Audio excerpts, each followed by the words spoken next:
Eu cumprimento a amada igreja com a paz do Senhor Jesus. Amém? Irmãos, o Senhor Jesus disse assim: vinde a mim, todos os que estáis cansados e oprimidos, e eu vos aliviarei. Aí ele fala assim: e aprendei de mim, que sou manso e humilde de coração, e encontrareis o descanso para as vossas almas. Então só tem uma maneira da gente encontrar descanso no Senhor. É quando a gente vem até Ele e quando a gente aprende dEle. E meditando um pouco acerca de um texto que eu li, ele diz muito acerca do tempo que a gente está vivendo. A gente vê a peste assolando, a gente vê muitas pessoas padecendo de enfermidades. E o Senhor falou comigo num texto que eu gostaria de compartilhar com a igreja. O texto ele se encontra lá em Provérbios, capítulo 4. Eu separei alguns versículos e a gente vai meditar brevemente neles. E diz assim, ó: ouvi, filhos, a instrução do Pai, e estai atentos para conhecerdes a prudência. Então a primeira coisa que o Senhor ele nos diz: ouve a instrução de qualquer pessoa, a instrução de qualquer espírito. Não, é a instrução do Pai. E aí ele diz: estai atentos os ouvidos para conhecer o quê? A prudência. O que significa prudência? Prudência é o mesmo que cautela, que precaução. Então o Senhor Jesus, ele nos deixou precauções na sua palavra, que vai fazer com que nós conduzamos a nossa vida com prudência, com diligência, mas se nós ouvirmos aquilo que o Pai está falando. E o Senhor Jesus, certa feita, disse que nós temos que ser mansos como uma pomba e prudentes como a serpente. Ou seja, no meio em que a gente está inserido, no ambiente que a gente está vivendo, a gente não pode absorver todas as coisas. Nós temos que analisar tudo, reter o bem. Nós temos que nos abster de toda e qualquer aparência do mal. Aí o Senhor continua o texto e diz assim, ó: pois dou-vos boa doutrina, não deixes a minha lei. Aí ele continua e diz: porque eu era filho tenro na companhia do meu pai. O que ele está dizendo aqui com ser filho tenro na companhia do pai? Filho tenro é o mesmo que uma criança. É aquele que tem pouca idade, aquele que ainda não tem conhecimento. Todos nós, quando chegamos até o Senhor, nós chegamos como filhos tenros, nós chegamos como meninos inconstantes, nós chegamos como crianças até o Pai, mas nós não podemos permanecer como crianças. Nós temos que ouvir a sua instrução para que nós possamos começar a crescer na graça e no conhecimento do Senhor, crescer na doutrina do Senhor, na sabedoria do Senhor, na instrução que o Pai está nos dando. Ou seja, quando essa criança está diante do Pai ouvindo, ela está acatando as orientações que o Pai está passando para ela. E aí ele continua e diz: e ele quem? O Pai. E ele me ensinava e dizia, olha o ensinamento do Pai: retenha o teu coração as minhas palavras, guarda os meus mandamentos e vive. O que significa reter, irmãos? É guardar na memória. Por isso que o Senhor diz o tempo todo: medita na lei de dia e de noite. Por isso que Ele falou que bem-aventurado é aquele que lê, que ouve e que guarda as palavras desta profecia. Porque quando a gente retém tem. Quando a gente guarda as palavras do Senhor, nós começamos a alcançar a vida, porque a palavra dele é viva e eficaz. Porque Jesus, que é o Verbo de Deus, ele veio para trazer vida e vida em abundância. Aí o texto continua e diz assim: adquire sabedoria, adquire inteligência, e não te esqueças e nem te apartes das palavras da minha boca. Ele manda adquirir qualquer coisa? Não, ele manda adquirir inteligência e adquirir sabedoria. De que forma que nós adquirimos inteligência e sabedoria do Senhor? Provérbios também vai dizer que o temor ao Senhor é o princípio do quê? Da sabedoria.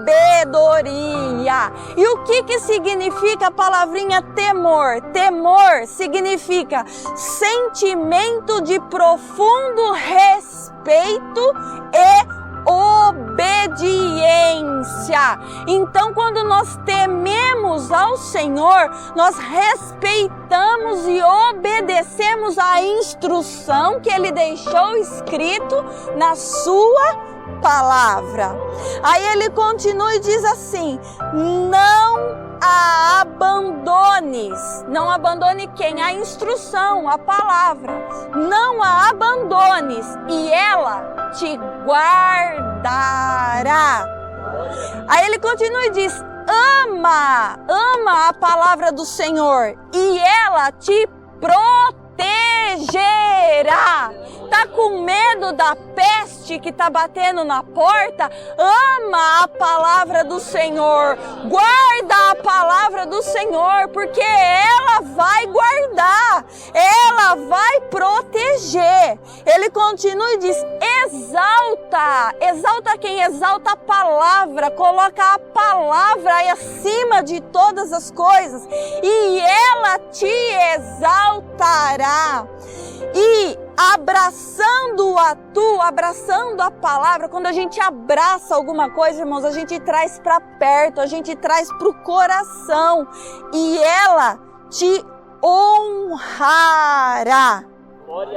Aí ele diz assim: dará à tua cabeça um diadema de graça e uma coroa de glória te entregará.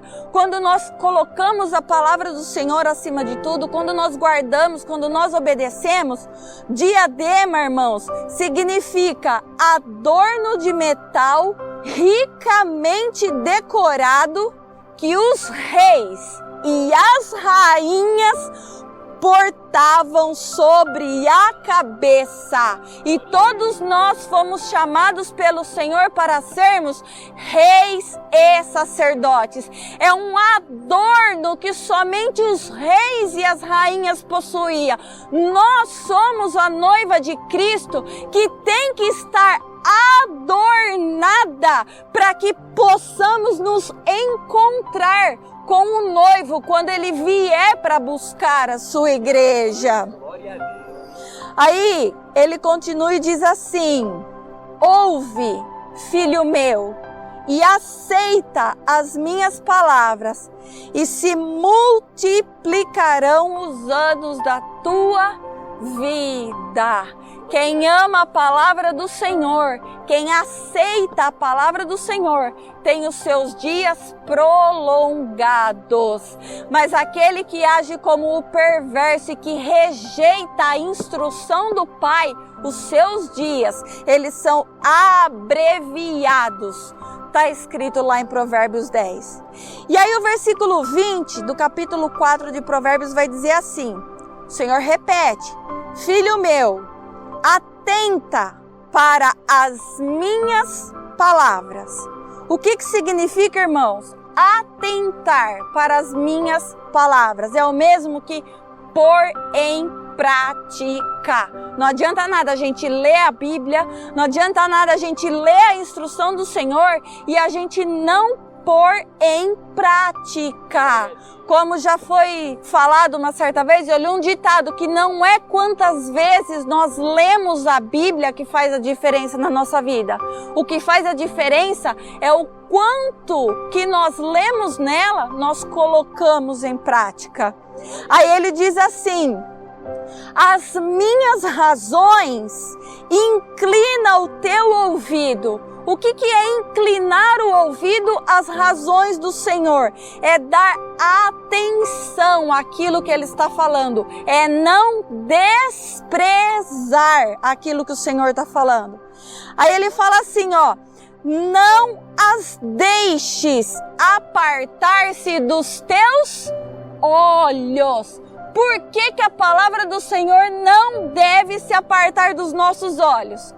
Porque a vontade do Pai é que nós vejamos o Filho e creiamos nele. E o Filho é o Verbo de Deus, é a palavra de Deus. Enquanto os nossos olhos estiverem na palavra do Senhor, a onda não vai afundar, nós vamos caminhar por sobre as águas, Ele vai dar ordem para a tempestade acalmar, a peste não vai chegar, a enfermidade, se tem, vai ter que sair, e se não tem, ela não vai chegar. Tudo porque nós estamos com os olhos no Filho, na palavra do Senhor. E aí ele continua e diz: guardas no íntimo do teu coração. O que é guardar a palavra no íntimo do coração? É se tornar um amado do Senhor, porque ele diz que aquele que tem o mandamento e guarda, esse é o que ama, e aquele que ama será amado de meu Pai. Aí ele continua e diz assim, ó: porque quando nós fazemos tudo isso, porque são vida para os que as acham e saúde para todo o teu corpo. Irmãos, nós temos que crer na palavra do Senhor. Se nós guardamos a palavra, se nós colocamos ela acima de todas as coisas, se nós nos colocamos na posição de amados do Senhor, a palavra dele traz saúde. Então nós não podemos aceitar as enfermidades nas nossas vidas. Quando é que a enfermidade vem nas nossas vidas? A palavra diz que ela vem de duas maneiras.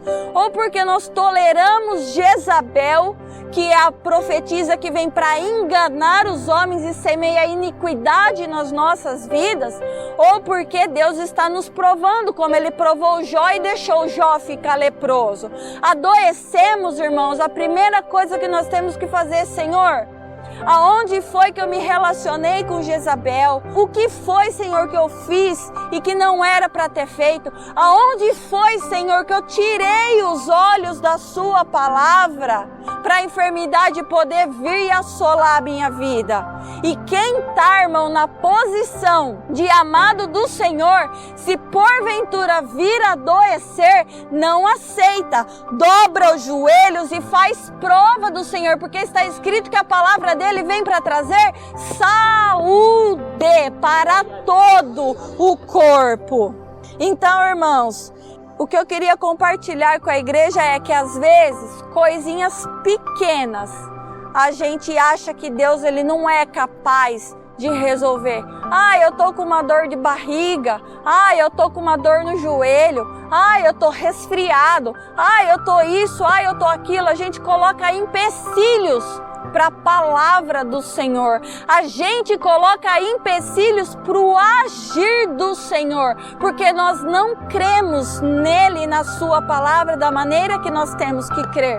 Porque quando nós cremos na palavra, quando a enfermidade vem, quando a circunstância vem e nos assola, e nós colocamos os nossos olhos na palavra, ao invés de colocar nas demais coisas, ele vai falar que 1000 vai cair do lado, 10.000 vai cair à direita, mas nós não seremos atingidos. Ele vai falar que a mortandade não vai assolar, que a peste não vai chegar na tenda, mas para isso os nossos olhos têm que estar voltados para a palavra do Senhor e ela tem que estar acima de todas as coisas.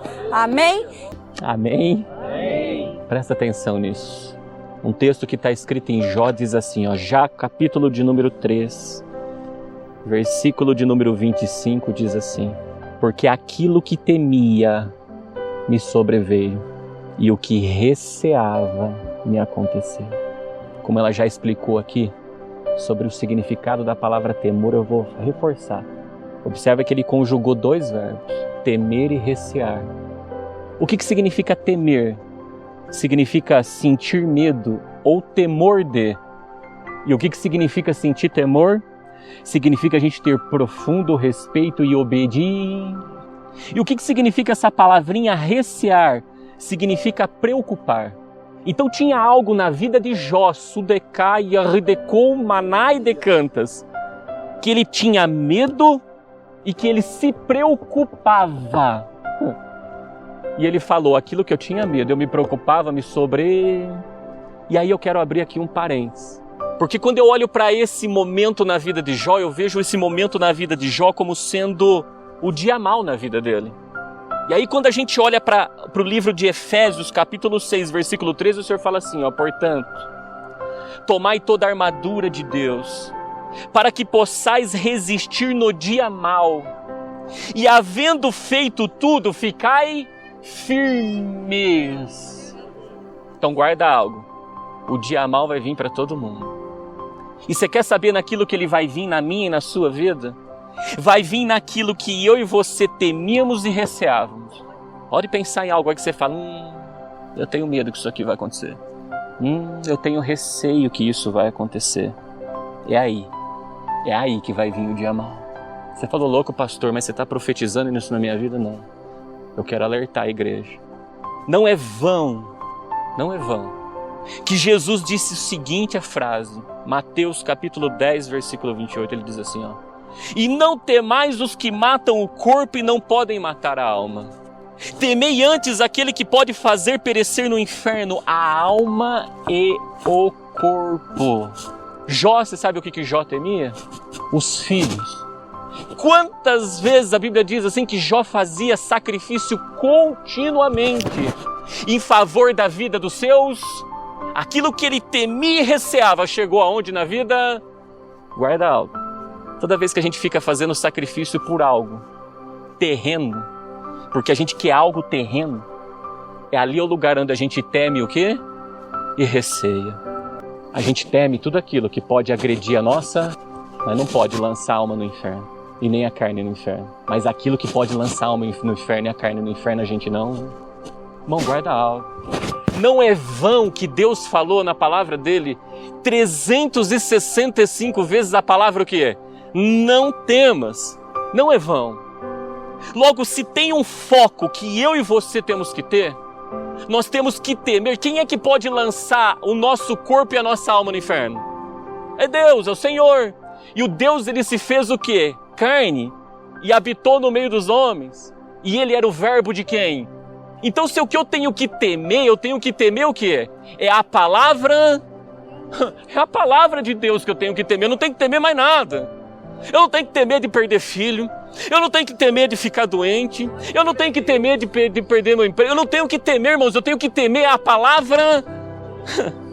É a palavra que eu e você temos que temer. Mas quantas vezes, como já foi instruído, a gente teme a peste, a gente teme o gafanhoto, a gente teme o céu fechado, a gente teme essas coisas que pode agredir a carne, mas não pode lançar ela onde? Por isso Jesus disse a seguinte frase: quem me rejeitar a mim e não receber as minhas palavras, já tem quem o julgue. A palavra que tenho pregado, essa há de julgar no último. Presta atenção no caminho. Olha o caminho. Quando eu e você tememos a Deus, porque é Ele que pode lançar nosso corpo e nossa alma no inferno, o que vai sobrevir à nossa vida, o que é? Sabedoria. Está escrito em Jó capítulo 28, versículo 28, ele fala, e disse ao homem, eis que o temor do Senhor é a sabedoria, e apartar-se do mal é inteligência. Então quando eu temo a Deus, olha para tu ver o caminho, tá? Quando eu temo só isso, mais nada na minha vida, não temo mais nada, eu temo perder a Deus, eu temo perder a minha alma, ter minha alma lançada no inferno. O que vai vir na minha vida é sabedoria. Aí a Bíblia diz que a mulher sábia, ela edifica o quê? A casa. E quando a gente edifica a gente edifica a casa onde? Sobre a rocha. E se tem um lugar, irmãos, que eu e você temos que estar, é na fenda da rocha que estava Moisés, porque ali se torna o esconderijo do quê? Do Altíssimo. Aonde Moisés estava, tinha rocha na frente, rocha atrás, rocha embaixo, entendeu? E estava em cima dele as mãos do Senhor, que o que sai das mãos do Senhor são raios o quê? Luminosos, resplandecentes, é a luz do Evangelho Nesse momento, irmãos, nós estamos habitando aonde? No esconderijo do Altíssimo. E na sombra dele a gente vai o quê? Descansar. E eu não vejo nenhum outro salmo dentro da Bíblia que nos protege tanto contra todas essas adversidades. Entendeu do que o quê? Esse salmo de número 91. Então, pelo amor de Deus, pede o quê? Ele vai levar a gente a temer o quê, irmãos?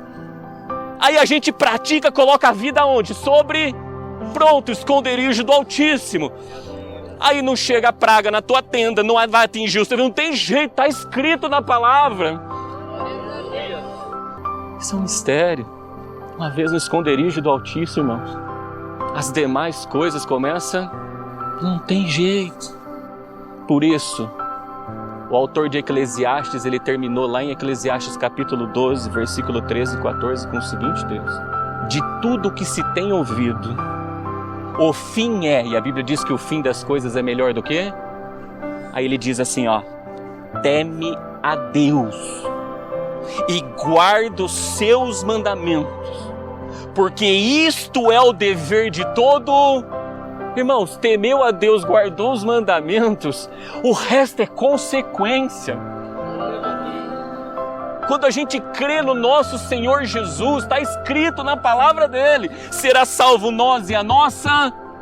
Você nem se preocupa, é óbvio que você vai orar pela família, você vai orar. Mas teme a palavra de Deus, é ela que a gente tem que temer. Ela vai ser escudo e broquel para a nossa vida. Por isso, irmãos, que lá em Malaquias o Senhor manda a gente levantar o que para o Senhor? Um memorial. E nesse memorial tem que estar o temor do Senhor. E tem que trazer lembrança do nome dele o tempo. E quando a gente traz menção do nome dele todo momento, a gente começa a dizer que Jesus Cristo é o quê? É o Senhor. E Jesus Cristo é o Verbo, põe ele como Senhor. Está doente, pode olhar, está faltando temor, está faltando sabedoria, irmãos. A peste está entrando, está faltando. A praga está chegando, está faltando temor, irmãos. Está faltando temor. Está faltando analisar, está faltando buscar a saúde que a gente viu. E eu reforço novamente com esse texto, que diz assim, o temor do Senhor é sabedoria, e o apartar-se do mal é inteligência. Por isso que Deus fica o tempo todo, sai meio deles. Sai do meio deles. Sai do meio, que não sejamos tolos, que derrubamos a casa com as nossas próprias, mas sejamos homens e mulheres sábias que temem a Deus. Amém, meus amados? Glórias a Deus.